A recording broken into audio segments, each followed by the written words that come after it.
for every player before they actually do it. Yeah, and before Giannis won it last year. Yeah.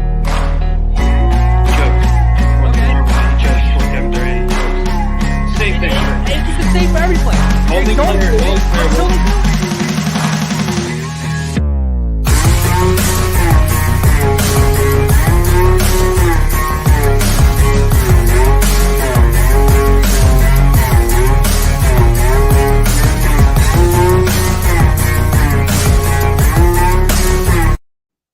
Yes, sir. Welcome back to the Phaithful Phanatics Show. As always, I am one half of your host here, Dylan Davis. You can find me on Twitter at DylanJD98. And back in the co-host seat today, my man Gint. Check him out on Twitter at Matt_McGinty as we stream to you guys live through DSM Media on our Twitch, Twitter, YouTube, and Facebook accounts. So if you're new to the channel, head on over to at DSM_media on Twitter, where you can find a link tree in our bio to take you to every social media platform we are available on. Can I see that smile, bro? I know you like the new intro. Dude, you didn't even give me a had to throw it out at you. It doesn't sound the same. That was awesome. Shout out to Phil. I had to get something. I saw Phil's intro video on Trending in the AM, and I'm like, I've always wanted to get a segment where we're like passionate or like yelling about something. And clip it in the middle, and he was able to do that. Thank God. I don't even know how he did that, but yeah. So new intro video here for Phaithful, but lots to discuss today. I'm going to try to keep it on the positive side, but there's a lot of negatives we can get to as well. Guys, if you haven't already, head on over to, like I said, at DSM_media on Twitter. And we have 3 polls up for today's show. 1 Phillies related, 1 Sixers related, and 1 Eagles related. Just a little fun one. So we'll be discussing those 3 polls. Last night's heartbreaking loss to the Bucks for the 76ers. And then also Villanova's Final Four trip in New Orleans this weekend as they meet Kansas again, although shorthanded. So it's going to be difficult to say the least, Gimp. But let's start with the Sixers last night as they fall to Giannis and the Bucks 118-116 in heartbreaking fashion. So before we get into what the main problem was, who didn't show up, who did show up, James Harden has his best game as a 76ers, scoring wise. Just what were your overall thoughts on this one? It did, again, have that playoff kind of atmosphere. It was a great game overall. The ending left a sour taste in my mouth, but overall, the back and forth of the last 4 or 5 minutes was spectacular to see. So what were your thoughts on last night's loss? Yeah, I totally agree. Playoff atmosphere. It's fun to watch. It's what we're going to be looking forward to coming up with the playoffs right around the corner at this point. So that's always fun. Playing Milwaukee has always been fun. This seems to be like a untalked about rivalry, in my opinion. It's not the Boston Sixers type rivalry. It's not Brooklyn now and it's the Sixers, but there's definitely some haste between the two ever since Giannis sat on the court. And there's always going to be something in the back of Joel's mind, in Giannis's mind, etc. But it was a fun game to watch. But like you said, horrible ending. So many like what if scenarios with the goaltend, obviously. Yeah. Because if it didn't get called, the Sixers probably had the ball. Well, exactly. Yeah, so it's a bad way to end. But for me, there's red flags. I'm not writing them off in any way, but there is red flags that should be discussed. And if you're not going to discuss them, you're being blind to the fact of everything with the Sixers right now. Yeah, well, I mean, let's get to those red flags in like 2 minutes or so. But for the officiating, it's funny, man. This wasn't a loss that had anything to do with officiating, but I hate when the ending of a great game in any professional sport or any sport on any level is ruined by an officiating mistake. I get it. It was close. And to be, it goes both ways, right? Because if it did hit the glass first and it was goaltending and they didn't blow the whistle, we'd be pissed off. But you know why you let that go again? Because Doc can challenge it.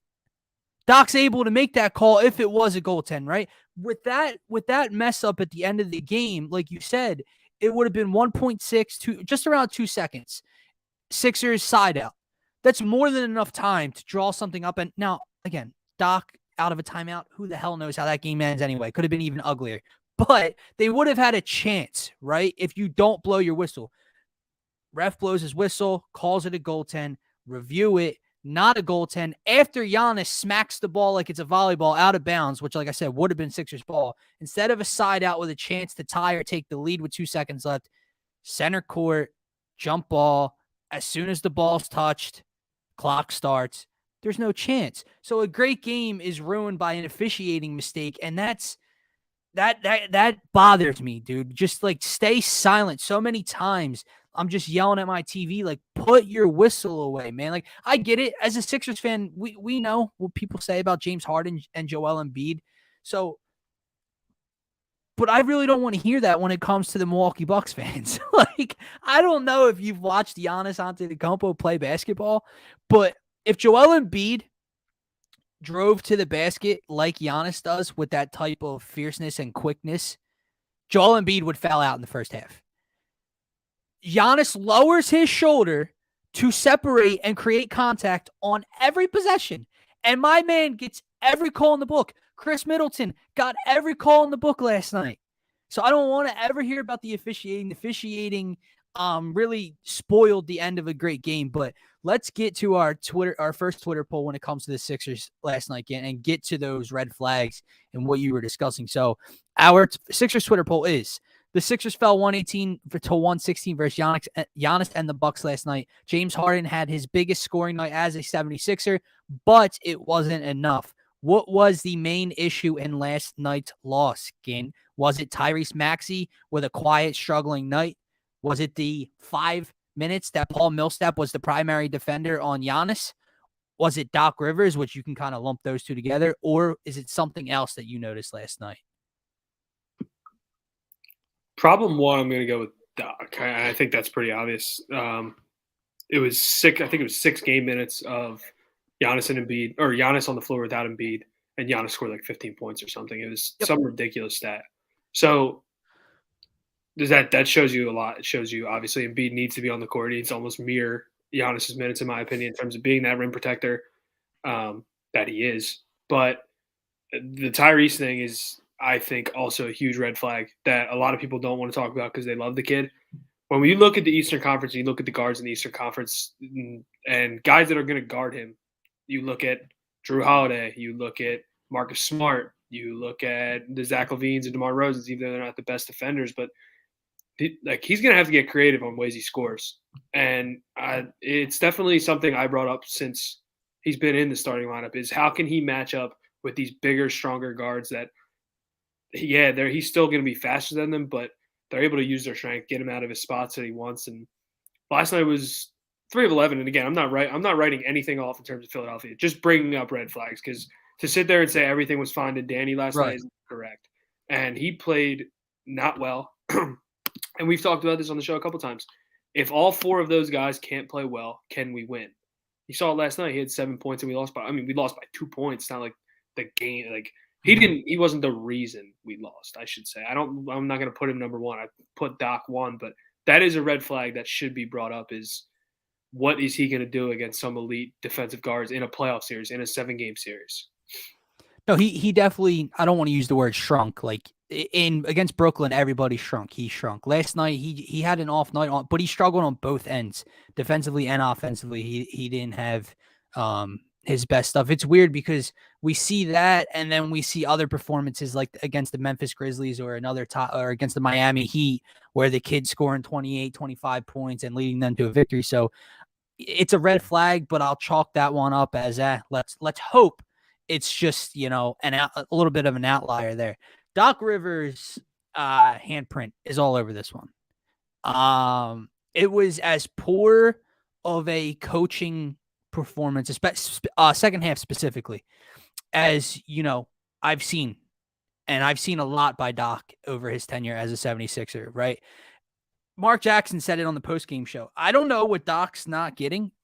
He's a top 15 coach of all time, apparently. Adjustments don't just have to be made after the game. Like, you're allowed to adjust mid-game, correct? Like, that's a thing. That's a thing that every NBA team and every professional sport team and head coach does and can do, right? Doc doesn't. This is what Doc does, right? If he comes in to a game with his list of 5 things, those are the 5 things that Doc's doing. He is not wavering on any of them. The fact that once you saw that momentum start to go, they had a 14-point lead at one point. then it was 12, then it was 10. And for most of the third quarter, it was from anywhere from 7, 8, 9, 10-point lead. He waits until it's a 2-point game to call a timeout. Not a 4 or 5-point game, a 2-point game to call a timeout. Every time Doc calls a timeout in the second half, late in the game, other teams on a run, you need a bucket, draw something up offensively. Every single time, that following possession is one of the most hard things you'll watch. I agree. I have a bone to pick with that, though. Only last night specific, and because he has struggled with that. The Sixers and Sixers Twitter, especially, since the acquisition of Harden, have only talked about how this two-man game is unstoppable. And it's been amazing. So to say that Doc shouldn't go to that out of a timeout, no, I agree. Fans is wrong. He shouldn't have to draw up this, get Kevin Durant to a 15-foot spot open so he could catch a shoot, yada, yada. Those two, that should have been a play made. And don't get me wrong, they got a shot that wasn't the best in any way. They fumbled the ball a couple times. Like, it was like a really weird possession. And B kind of just got one up off the rim, and it wasn't good. But my bone pick with that is how Philly fans act like what was implicated should have been much cleaner. And if it was a basket, no one would have gave credit to Doc, but we would have just said how great of the pair of Joel Embiid and James Harden are, which they are great. So I think you used the perfect word. It was weird. It was ugly. But that's been a consistent theme over his calls out of a timeout. But that's on fine details. That's on coaching. That's what that comes down to me. So when I see, Joel Embiid, losing the ball, fumbling the ball, I get that's on Joel Embiid, but that's details. That's you have to figure that out throughout the practice week, throughout the week, to what you're going to go to late in the game and get it defined. But it wasn't just the calls out of the timeouts, dude. It is, like I said, you can combine option B and option C with what went wrong last night. Those 4, 5, 6 minutes that Paul Millsap was in the game, and it was only actually 2 or 3 minutes that Paul Millsap was Giannis's primary defender. Giannis scored 13 points in like 2.5 minutes with Paul Millsap as his primary defender. Yeah. How do you allow that to again when it gets to 8 straight, 7? Wouldn't you call a timeout? Wouldn't you sit Paul Millsap there? And here's the best thing. Here's why I say he comes in with his list and he doesn't adjust in game. You heard his post. You saw the tweet at least about his post-game press conference about Paul Reed. Yeah. I'm not going to discuss playing Paul Reed because you could have. I'd like to see anything different, but also I think people overhype what Charles Bassey or Paul Reed's going to give you at this point in the season. Like, they're just assuming they're going to come in and Paul Reed would have been difference maker. I don't know that. But when you see the other Paul Millsap getting his ass handed to him for 2 straight minutes, you couldn't have tried Paul Reed then for a second? You didn't want to try anything else, nothing else. You let an MVP candidate go on a 15-0 run, took all the momentum out of that stadium, and that's when that game ended. That game ended between the third quarter and the fourth quarter, not late in the game, not when it was 118, 116. That game ended when the Sixers blew a 10-point lead because Doc had, I think, correct me if I'm wrong, it wasn't even Harden in the bench. I'm pretty sure he had Maxey in the bench. I think Embiid and Harden were both out of the game. Yes. Yeah. So, what? Yeah, I think Harden checked back in before Embiid did, but they were both out together for a decent amount of time. Too much time is the better term. But another thing I want to jump into, and because, again, we brought up playoff atmosphere and what it's going to be like. You need to figure out what's going on with Matisse Thybulle. Playing him 21 minutes, you're really asking a lot out of Joel again if you're going to play Matisse Thybulle 21 minutes and basically have a unit of Tyrese, Danny Green, James Harden, Tobias, and Embiid in terms of what you're going to do on the defensive side of the ball. I don't know what his plans are. I mean, probably against the Bostons and the Brooklyns, you'll see more of Matisse, I'd assume. I don't know. But Chris Middleton and Drew Holiday, like, is that not enough to give Matisse more minutes? But at the same time, he took one shot. He's 1 for 1. So the guy who just ran out of the city, if he would have had one shot in a game, it'd be a huge deal. And don't get me wrong, Ben was a much better player, held to a lot higher standard of Matisse Thybulle, but good coaches are going to work Matisse Thybulle in a playoff series, in my opinion. And they have to either plant him in the corner and say, "Hey, we're rocking with you, shoot the ball," or figure out something super, like much more creative to get him more than one look. They have to. You know what it is, man? It's not even when he misses an open corner three. It's what stood out to me against Phoenix, and I've seen him do it a couple times over the last week or so. He gets the ball under the rim. There's no one around him. And he waits. He's scared, bro. He missed 2 or 3 layups against Phoenix. He's scared when he gets the ball under the rim and he sees someone coming at him. He's a liability offensively. That's why, deadline time, when he was one of those guys that people were saying, you cannot move. I don't get it. I'll take it a step further. Obviously, he's the bigger impact guy. But just talking about Doc and question marks, again, I'm not a fan of him. What happened to Furkan Korkmaz? He's done. He's in the doghouse. But do you understand what you say? You put him on sabbatical. he was out for a while. He came back for 3 games or so. He looked really good offensively. He never had a hiccup. He hasn't played in 2 straight games. I agree with that one. What? I agree with him not staying out of the rotation. DNP, coach decision. But I'm asking why? The timing. Why? Well, you and I talked about it, Ferg. 3 good games. He was probably due for 6 bad ones at that point. Doc needs to wait start. To at least see 2 minutes of it. Nah, you need to shore this thing up. It can't be what it was last year. It can't be Shake for 2 games. Oh wait, now Tyrese. Oh Ferg. It has to be. You need to figure 8, 9 guys at most, in my opinion, and get this thing showed up. It's a roster that came together late because of the acquisitions with Harden, because of the acquisition with DeAndre Jordan, who also was a DNP last night. So you got to figure out what you're doing. And the backup center thing, that can kind of fluctuate because that's not total rhythm guy. It's more of like a screener, what you think would be a defender. But Paul Millsap got smoked last night. He didn't start terribly. The first half, Paul Millsap wasn't. Giannis was hitting a couple mid-range shots. He hit that fadeaway on the baseline over Millsap, and it's like, dude, I'll give you that. Like, he was standing his ground early. I'm like, oh, maybe Doc pressed the right button tonight. And then the second half came, and it's like, dude, you just talk about in-game adjustments. How many times are you going to let this dude grab a defensive rebound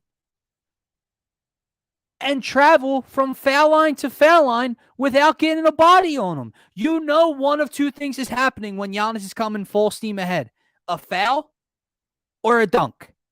So you don't stop ball, you don't do nothing. Doc doesn't call it. He doesn't address that at all. You think Tobias Harris and Tyrese Maxey and Shake Milton and Danny Green just kept saying, you know what? No, we're just going to let him travel the length of the court for a dunk every other possession. Dude, call a timeout and shore things up defensively. Again, you got to put blame on players, right? Because at the end of the day, players play. The Bucks were 13 of 18 shooting in the fourth quarter. Yeah, or I don't know what the stat was, but I'm almost positive that was the number. Yeah, I mean, I believe it. Credit to them for their shot making in the clutch. No. But a lot was in transition, like you said, just sloppy. I mean, dude, the Sixers are. I don't know what the stat is defensive transition wise. They have to be one of the worst in the NBA. Like they literally have to be. But and I keep harping on this, but dude, like this bench physically can't win us a game. Like I don't want to use the term peak performance, but they weren't even see, here's where I'll cut them a slack last night though. The bench they were bad. 24 points, I think, last night. Yeah, they weren't bad. But it wasn't like it's gonna literally take those 4 guys we mentioned to play good every single night, it feels like, to like comfortably win a game. Mm-hmm. Obviously, again, we lost by 2 and Maxey did not play well at all. Tobias played very solid. And Matisse, one of your starting 5 played 20 minutes for 2 points. He's terrible. The 3 guys, the 3 paid players played super well. And that's a good sign, especially with Tobias. I feel like he's kind of settling in a little bit. He's getting back to being a grown man like he was last year. But this bench, we have nobody that can go win you a game. I think it's kind of alarming. But, again, I'm not writing the Sixers off for anything. There's still some time left to figure a couple things out. Mm-hmm. Harden looked awesome last night. So that's let's get to that. So I think we can agree, and I think I see a lot of the comments What's the name? Doc Rivers was the main culprit of last night's 2-point loss. But to their credit, they did play really good, and it took really a Herculean effort from Giannis. The Giannis dropped over 40. He shot the hell out of the ball last night. And that's one thing, playoff series, I'll give you that. I'll give Giannis the step-up threes. I'll give Giannis the fadeaway baseline 15-footers. I'll give his ass that. It's the transition dunks, the momentum shifting takes and ones that you cannot allow late in the game against him. But James Harden, you mentioned, and I see the comment right here, Tobias Harris was great last night. So, but let's start with Harden. Had his best. I wouldn't call this his best game as a Sixer. I think in the first 5 he played much more, just solid all the way through. But scoring wise, he was aggressive. He looked quicker. He was getting to the rim, getting to the free throw line, knocking down threes. He hit 4 threes last night. That's another reason why last night left a sour taste in my mouth. He played so good. So good. And then he barely grazed the side of the rim on what would have been a game-winning 3. Yeah. If he would have hit that 3, there's no roof on the Wells Fargo Center. It's gone. Yeah, I agree. It doesn't exist anymore. Yeah, another stat I'd really love to know, and it's probably so hard to trace, the percentage of free throws since Harden was acquired that Embiid and Harden have taken for this roster compared to everyone else. Yeah. No one else took a free throw last night between those two. It has to be above 85%, I'd assume. Like, no one else gets to the line. Maxey gets to the line a little bit. I'm sure Toby gets to the line a little bit. But it has to be close to 80, well, 85. Toby's numbers have to be way down. I don't think Toby's numbers were ever high, but he's completely transformed his game into that catch-and-shoot perimeter. I like it. And yeah. With James Harden. But just to get back to Harden, like you said, in terms of scoring night, probably was his best night. 9 of 17 from the field, 40% from 3, shot 12 free throws. Like, again, playoff time. It's what's going to happen, in my opinion. He's going to dominate the ball a little bit more, and he's going to get to getting what we should win games when we should win games. He's going to carry us there. And obviously, he fell a little bit short last night. Again, nothing to write off. James Harden, in my opinion, is still the go-to guy in the clutch. I know people are kind of barking at the tree for Maxey to maybe be this guy where you hand the keys at the end of the game. And it's not. That's why we grabbed James Harden. That's why James Harden's a Sixer. He's going to be the closer, and I think we should all have full confidence in that. I agree, man. It's funny. I love Tyrese Maxey. Don't underestimate how much I like this kid. He's a rising stud, right? He's arrived in a lot of ways. But, people just get too over the moon, bro. You have Joel Embiid and James Harden on your team, and you're barking for the 21-year-old to be the one that's closing out games with the ball. I'm not saying he can't. We saw him do it against Miami, and it's a nice option to have.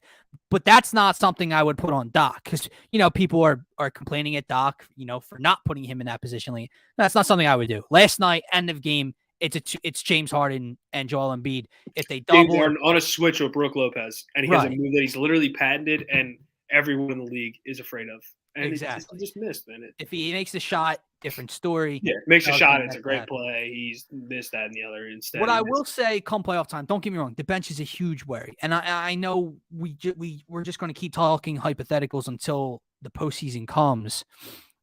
But one way you do have to feel kind of good, like I said, is, it took a Herculean effort from Giannis. Chris Middleton was knocked down. Drew Holiday was pretty knocked down last night. You only lost by 2 in a crazy ending with guys who didn't play well. And come playoff time, knock on wood, because Doc better not do anything stupid come playoff time. You're not going to have 5-6 straight minutes of no Joel Embiid and James Harden on the basketball floor to let Giannis score 15 straight points. I would hope. I'm not saying Giannis isn't capable of that with Joel on the floor. Those chances, those odds are greatly minimalized. If it's Joel and not Paul Millsap to start the fourth quarter. So Doc's going to have to figure something out within his rotation. And I don't mean who plays. I mean when and how long. Joel cannot be on the bench from the 1 minute mark left of the third quarter to the 6.5 minute mark of the fourth quarter. That can't happen. You got to figure something out. He's got to start the fourth quarter, maybe get him a 2-minute break, 2.5-minute break at like the 8-minute mark, bring him back in to close things down. It cannot be 5 straight minutes without him on the floor. And you did it without Harden on the floor last night, you dope. I agree. It comes back to him. All right, let's get to another positive real quick. Tobias Harris was really good last night. Yeah. I think you're starting to see him get consistently better against two good teams. Like he was quiet in the second half against Phoenix, but he was dominant in the first half against Phoenix. That's what I'm happy about. Like he's doing this against the top of the cream of the crop in the NBA standings wise.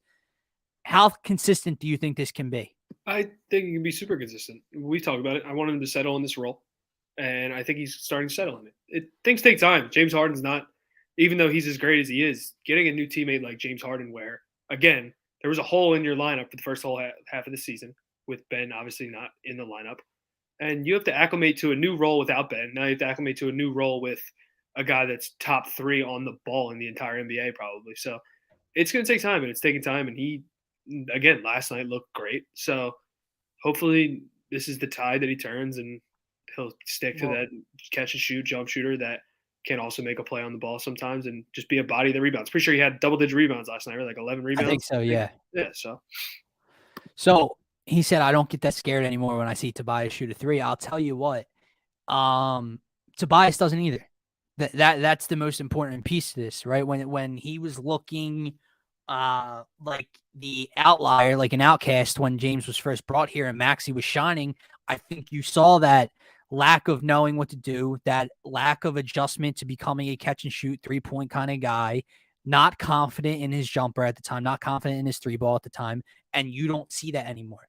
He's pulling it, and he's making quick, decisive decisions when he pulls it, and that's important for this team. Obviously, has to knock them down at a high clip, hopefully, but you can just ask that at least he takes them so the floor is more spread for the 2-man game and everybody else that's on it.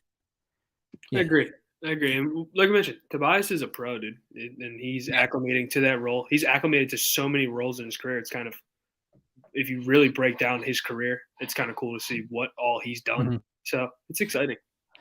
All right, Ken, let's move on because we got about 20 or so minutes left before we have to wrap this up. Quick, let's hit a little pre-show Twitter poll here. It's something that broke yesterday before we went live. Eagles news, the Kelly Green unis will be back to start 2023. So our Twitter poll of the day, Kelly Greens are back for the Birds. How do you feel? Excited, upset, or don't care, Ken?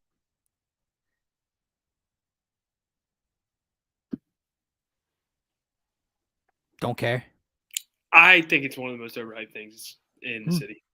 You and Phil Stifle should get a beer together. I think someone wrote that they'd rather see the black on black, and I am waiting for that. I'm just not that color green guy. I don't really.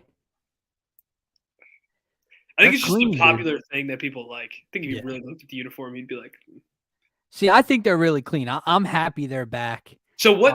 I don't get what changed. Like the whole thing was the turf. The helmets. I'm pretty sure the whole issue before was the helmets. You could only have one or two helmets, I think. I forget what the rule was before. Oh, I thought it had something to do with the color of the jersey and the turf, and that was the reason. But no, it's cool. I want to know how much. What is it? A concept jersey? It's an alternate, so I think it's going to be like what the black was. But that's what I said to Jeremy yesterday. They better not overdo it, dude. Like this Kelly Green needs to be done twice a year. Again, a Sunday night game at home against the Cowboys or something like that. Pull them out. I don't need to be seeing it in Indianapolis at 1 p.m. against Matt Ryan. Like that's, you know what I mean? So I just hope it's not like we're 4-7. We need a win. Oh, break out the Kelly Greens. That's stupid to me too. Don't do that. That'll get us the win. I don't need no outside energy. We don't need the underdog. Yeah, jersey. Underdog Kelly. Yeah. So I asked Jeremy this yesterday, and we didn't prepare for this, but do you have a favorite uni in the city all time? Phillies, Sixers. Yeah. The The Sixers concept when they had Iverson, the blue ones. Oh, Yeah, okay. yeah. You know who the first Sixer to come to mind wearing those uniforms? Kyle Who is Korver. it? Kyle Korver. Yeah. Yeah, yeah, Like that's all. That's the only thing that yeah. comes to my mind. Is 100%. Kyle That Korver with the jersey, long dude, that flowy jersey was hair. unbelievable. I literally love that jersey. All three of those are clean. Even the white ones are super nice. But all right, now let's transition over to Villanova again. A ride that was going to be super exciting because we were questioning, Houston's tough. Can they get this done? Another game where they led most of it as the first three previous games before that. Can they get this done against a very good defensively sound team? They do. And with 30 to 50 seconds left, the second leading scorer for the Wildcats tears his Achilles. How confident On a or what are possession, you feeling? side note, on a possession where the ref should have blown the whistle 3 times prior. I'm Yeah, not blaming the ref for it happening. right. But when you think of, every action has a reaction or a non-reaction has, if a whistle's blown, he doesn't pull the ball back out, doesn't go that way. You could see it. Once I saw it, dude, and I'm like, it's something popped. I knew right away. Like Yeah. dude, when they did that slow-mo, you could see it was bad. Yeah, right below his calf. You just see his leg like pop, like right under his calf, pops back out. But so which I don't want to say your confidence level, but what are your thoughts emotion wise heading into Saturday against Kansas? Because in a game where if he plays, I know Kansas is tough. I'm feeling pretty good about getting to the Natty. They got a long road now, a much more difficult road now. What are you thinking? So you're right. Obviously, Justin Moore. It feels a lot like last year when we with Colin coming out. Obviously, not to the same magnitude because Colin is like the oil that makes it go. But Justin Moore, a guy that guards every team's best player, usually second league scorer, like you said, secondary ball handler. It's gonna be interesting to see what Jay Wright does. Obviously, I'd assume Caleb Daniels gets inserted in the starting lineup. That's going to be a for sure thing. Where he goes after that is where the question marks really arrive. You have Chris Archidiakono, who we all know and love. In the one game Justin Moore didn't play this year, he scored 10 points against UConn. Obviously, UConn is in Kansas, so it's to a different degree. Chris is going to play sparing minutes, I think, still. Brian Antoine is a very big asterisk. Brian Antoine was number 12 ranked recruit in the country, was a McDonald's All-American, freakishly athletic, jumps out the gym. He's had shoulder issues since he got to Villanova, but he hasn't played a ton for Villanova. This could either be like a coming out party, he finally gets a chance, and you see the kid go crazy. Or as he's looked, he hasn't looked that great, but he hasn't played a ton. So it's definitely alarming. And he doesn't have to. No one has to be Justin Moore to replace him. Everyone just has to be solid. Everyone obviously has to put a little bit more of an effort together. Caleb Daniels has been awesome since the tournament started. Jermaine Samuels has been unbelievable since the tournament started. By the way, side note, lock it in. With more injured in the way he's been playing, that overshooting up, I'd imagine. Yeah. But it's been at 11.5. You hammer that effing over for Jermaine Samuels. Yeah. And then Eric Dixon has been awesome in the tournament too.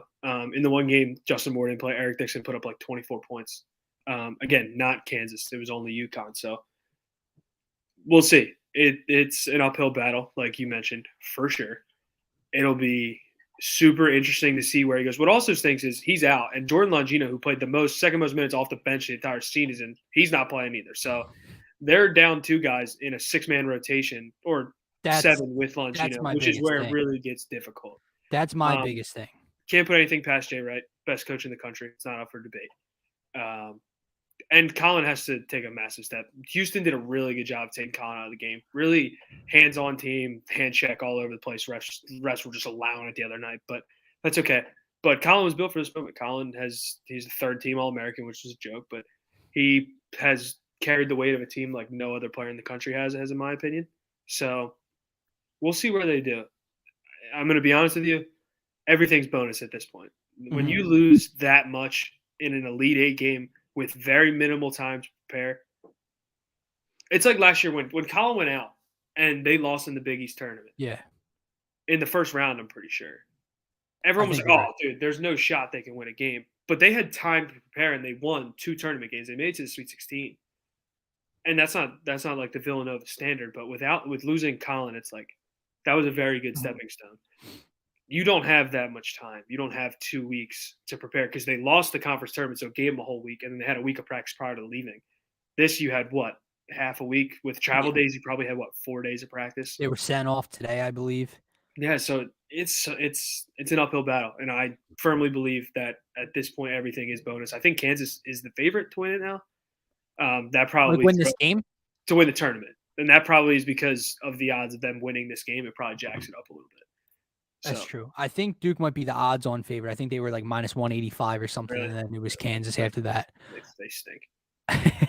um, I'm with you, dude, because my biggest concern isn't just the fact that you're down your second leading scorer and the running mate next to Colin in that backcourt.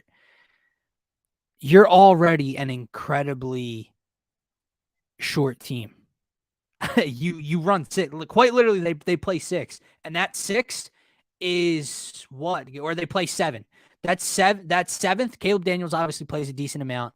That seventh and Chris Arch has averaged what, maybe 3 minutes in the tournament. Super sparing minutes. I'm average a game between Longino and Chris in the regular season. They're probably averaging 6 minutes a game, maybe 7. Right, and the tournament it's down right now because I haven't seen Chris Arch out there at all. Really. Chris played, I think, 3 minutes the other day against Houston. Yeah, and so that's my biggest concern is you didn't just lose him from a deep team or something. You didn't just lose a key piece to a very deep team. You lost a key piece to a very short bench. So that's where they're gonna have to get super creative is who's gonna handle the ball, unless Colin's gonna play the whole game. Yeah. There's probably a world where that happens. 40 minutes, I say Colin's at least.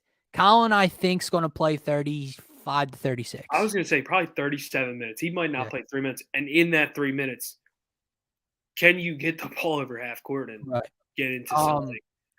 But that's why I do have. I don't know, dude. Winning it, like you said, anything at this point's bonus. Getting to the Natties, bonus. Winning it, beating Kansas, and then let's say Duke is going to be a Herculean feat. I don't see it happening, to be honest. But the reason I can see them at least getting there is Kansas is nice. Don't get me wrong. Kansas has flaws. Kansas obviously turned it up defensively against Miami last Sunday, but Miami was up by 6 at halftime, I believe. Kansas sometimes all they can produce offensively is in the paint, and hopefully Villanova can stop that. Villanova's a very sound defensive team, obviously knocks down their free throws, but Colin hasn't gone off this tournament yet. Collins looked like a shell of himself, and the shooting numbers are bad as well. Like, he's not shooting the ball well this tournament either through 4 games. Can you see a Herculean effort from him? I don't see why not. Like we were texting back and forth on Saturday. He doesn't look right either. After that knee got bent back in the Sweet 16 at the end of that game, it's like, dude, he looks a little slow. He looks a little banged up now. I can just see a world where Colin gives you 22, 23. Samuel scores 15, 16. Daniel scores 10, and this team is in it at the end of the game. If Colin breaks 20, they're going to win. He's just going to get so much attention. Yes. Brandon Slater doesn't shoot the ball that well. Jermaine Samuels doesn't shoot the ball well, even though he has shot it well in the tournament. But the amount of attention, he's going to get as much attention as he got in Houston, probably a little bit more. And that's a lot to ask for a guy that, again, there's no McDonald's All-Americans around. There's none of those guys. But Villanova has been super sound. They have a lot of, I want to use the term, seniority with Jermaine Samuels, Brandon Slater, Caleb Daniels. They've all played a lot of college basketball. So it'll be tough. But they're not going to go out dead. They're going to go out swinging. And it's going to be fun to see. Anytime you get to the Final Four, it's a victory. Even though everyone holds them to a national championship standard, which they would, because they've made it here 3 times in 6 years. 2 teams in the tournament could say that, not Duke. So, and listen, if history's on Nova's side, they've met and defeated Kansas in 2016 and 2018. And doesn't this just like scream to you like the story though? Justin Moore goes out, they go win it for Justin Moore. Like that's on their side right now. but Yeah. it's also on Coach K's side because Yeah. this is last year. Yeah. The farewell tour is in full swing. All right, Ken, let's get to our last Twitter poll of the day and wrap this show up. Phillies, who should be the starter in center field come opening day? Obviously, Adam Hazley was shipped off yesterday, which tells me one thing. They're done with that 3-man platoon, and I think spring training, they've shored up that center field spot, obviously with Odubel being out as well, between Matt Vierling and Mickey Moniak, who would both have looked really strong at the dish in this spring. Who would you go with on opening day between Matt Vierling and Mickey Moniak? Pick Matty V. Any reason? Didn't he bat over? He batted over 300 last year, right? Not a lot of appearances. I'll start with him. Yeah, but it's such a short leash. Yeah, Not even like a short leash thing. It's like you feel it out, and winning might mask the center field position to start. If they're able to put runs together in the lineup without Matty V, then it's going to mask the fact maybe he's not having a great year, yada, yada. But it's such a minor thing. And I hate to say that because this lineup is so good without even that position at all. So I'll say Matt Vierling, but Vierling, right? Yeah. Like Vierling. But yeah. So I mean, we're talking about the 9-hole, like, right now, and that's great. That's a nice little problem to have, where Aaron Nola used to bat in that slot last year, and now we can be like, oh well, who we put in the 9-hole? I'm good with either or. To be quite honest with you, both have looked comfortable at the plate this year. The only reason, and like you said, if Vierling comes out and he doesn't take that opportunity and run with it, and he's struggling at the plate or struggling in the field, you give Moniak that chance, and they're probably going to platoon him anyway. But the argument for Moniak is he has also had a solid spring. You could argue maybe a little bit better than Matt Vierling's, hitting for more power as well. And he was the guy. He was the guy. He was the former number 1 overall pick. He's the young kid. He's, if he's got things going now, if he's right now, he's the long-term solution, not Matt Vierling. So the argument is, well, if they're both playing well, one's a placeholder, one's long-term, you ride with the long-term. But if Matt Vierling can play every 3 days, I wouldn't do it every other day. If Joe decides to do it every other day, I'll rip my hair out. But, it's probably got to be like an every 3-day platoon, something like that, and see what happens. But, again, very nice issue to have, something we haven't had as Phillies fans for a while now. Like, oh, man. Like, obviously, center field's been an issue, right? But it's never been, we got problems in the 9-hole.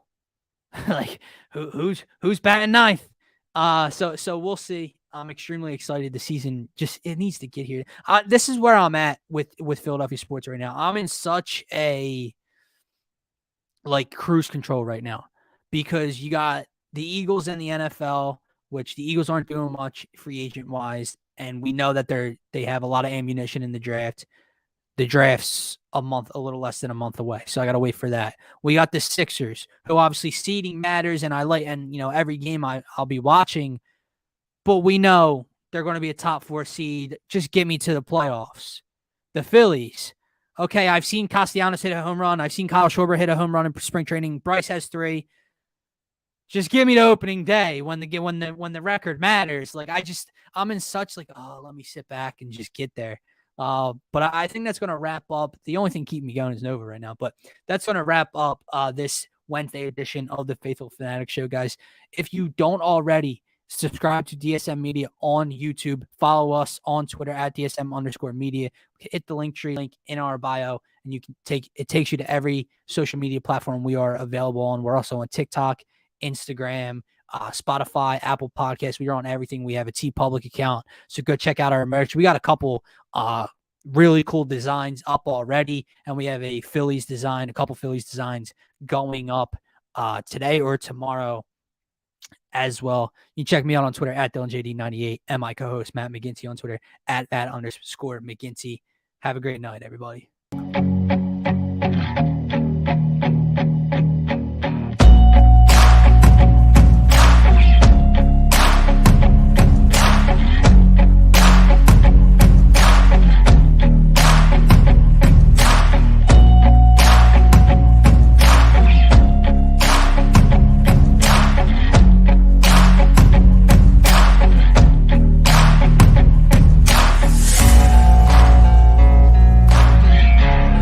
for every player before they actually do.